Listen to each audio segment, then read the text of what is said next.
পরবর্তী প্রশ্ন হচ্ছে, ইমাম আহমদ ইবনে হাম্বল রাহমাহুল্লাহ বেদাতি ব্যক্তিকে সালাম দিতে নিষেধ করেছেন। আমাদের সমাজে অনেক বেদাতি আছে যারা তাদেরকে তাদেরকেও কি সালাম দেওয়া যাবে না? এখন ইমাম আহমদ ইবনে হাম্বল রাহমাহুল্লাহ বেদাতি ব্যক্তিকে সালাম দিতে নিষেধ করেছেন, কথা ঠিক আছে।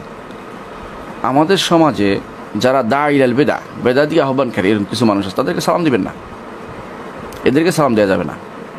দাঈল বেদা যে তাদেরকে সালাম দিবেন না, বুঝলাম।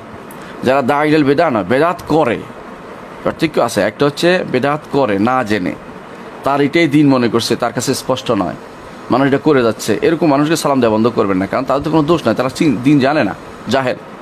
ইমাম আহমদ ইবনে হাম্বল যাদেরকে সালাম দিতেন না, তারা হচ্ছে বেদাতি, মানে বেদাত তাদের মধ্যে রন্ধ্রে রন্ধ্রে প্রবেশ করেছে, তারা বেদাতিকে মানুষকে আহ্বান করে।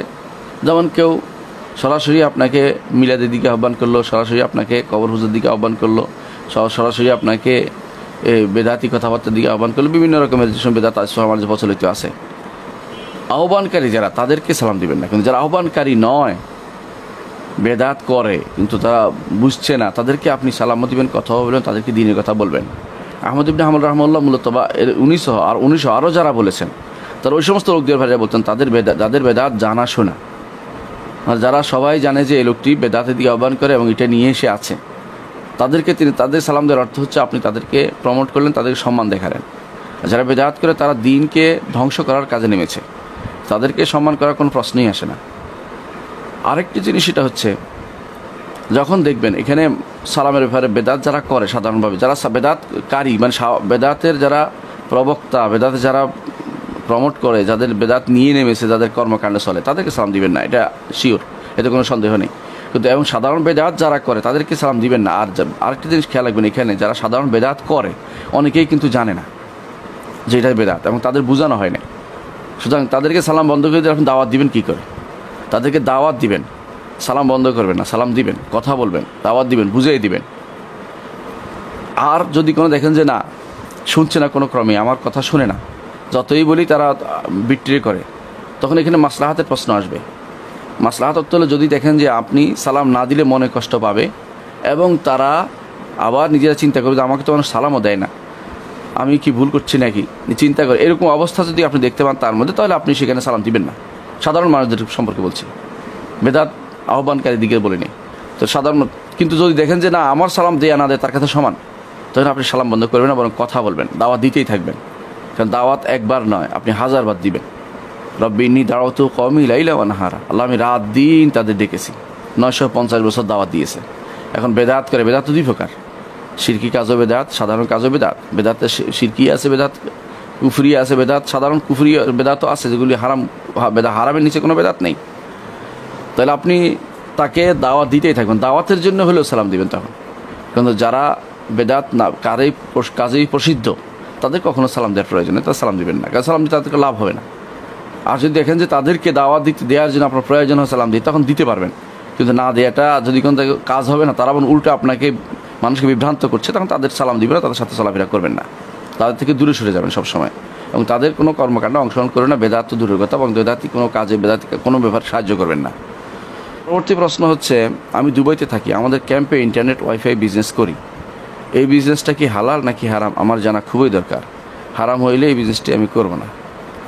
আপনি দুবাই থাকেন, ইন্টারনেট ক্যাম্পে ওয়াইফাই বিজনেস করেন, ওয়াইফাই বিজনেস করাটা নাজায়েজ না, কিন্তু সমস্যা হচ্ছে কিসে ব্যবহার করে।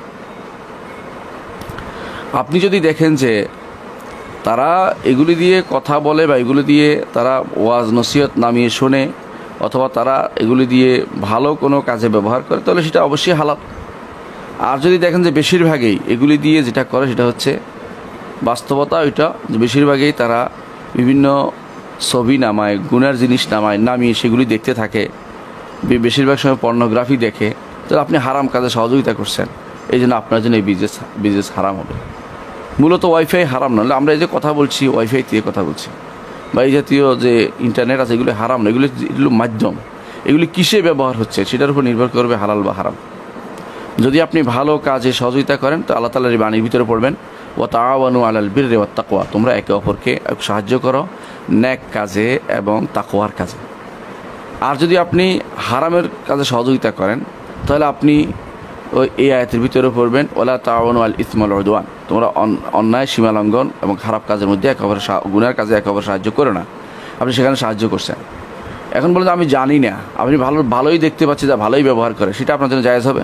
আর যে আপনি জানেন যে বেশিরভাগ মানুষে খারাপ ব্যবহার করছে এবং তারা খারাপের সংখ্যায় বেশি, তখন আপনার জন্য এই বিজনেস করা জায়েজ হবে না। আপনি এখন চিন্তা করবেন কোনটা করবেন। আপনি খোঁজ নেন এটা কী করে তারা। যদি দেখেন যে তারা খারাপ ব্যবহার করছে, তখন আপনি খারাপ কাজে ব্যবহার করছে আপনার ইন্টারনেট, আপনার জন্য এই বিজনেস করা হালাল হবে না। কারণ কিছু মানুষের উপকার করতে গিয়ে আপনি বহু মানুষের ক্ষতি করছেন। আর যদি এমন হয় যে আপনি কিছু বন্ধ করে দিতে পারেন, কিছু সাইট আপনি বন্ধ করে রাখতে পারেন, তাহলে কিন্তু আপনার জন্য জায়েজ হবে। যদি হারাম সাইটগুলি বন্ধ করে দিতে পারেন, যে আমার এইখানে যারা আসবে আমি সেটা লক করে দিলাম, তাহলে আপনার জন্য সেটা জায়েজ হবে। এখন আপনি দেখুন কোনটা করতে পারেন কি না।